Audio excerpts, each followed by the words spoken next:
ମଦ ନିଶାରେ ଟେର୍ ହେଲେ ଟାଙ୍ଗୀ ସଫ୍ଟରେଜରୀ କାର୍ଯ୍ୟାଳୟର ହେଡ୍ କିରାଣୀ। ଲୋକଙ୍କୁ ଅଶ୍ଳୀଳ ଗାଳିଗୁଲଜ କରି ନିର୍ଧୁମ ଛେଚା ଖାଇଲେ। ପରେ ପୁଣି ମଦ ପିଇଲେ ଆଉ ନିଜ କାର୍ ଚଳାଇ ରାସ୍ତା କଡ଼ରେ ଥିବା ଦୁଇଟି ବାଇକ୍କୁ ଧକ୍କା ଦେଇ ବାଇକ୍ ଭାଙ୍ଗିଲେ।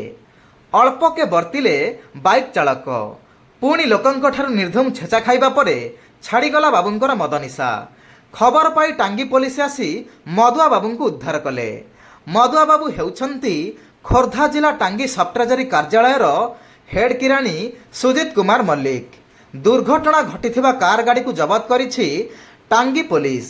ମାତାଲ ହୋଇ ଛେଚା ଖାଇ ଆହତ ହୋଇଥିବା ଟାଙ୍ଗୀ ସଫ୍ଟରେଜରୀ କାର୍ଯ୍ୟାଳୟର ହେଡ୍ କିରାଣୀ ସୁଜିତ କୁମାର ମଲ୍ଲିକଙ୍କୁ ପୋଲିସ ଚିକିତ୍ସା ପାଇଁ ତାଙ୍କର ସହଯୋଗୀଙ୍କ ଜିମା ଛାଡ଼ି ଦେଇଛି।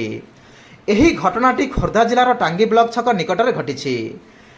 ଖୋର୍ଦ୍ଧାରୁ ସୟଦ ଲିୟାକତ ଅଲିଙ୍କ ରିପୋର୍ଟ, ଆବାଜ ଓଡ଼ିଶା।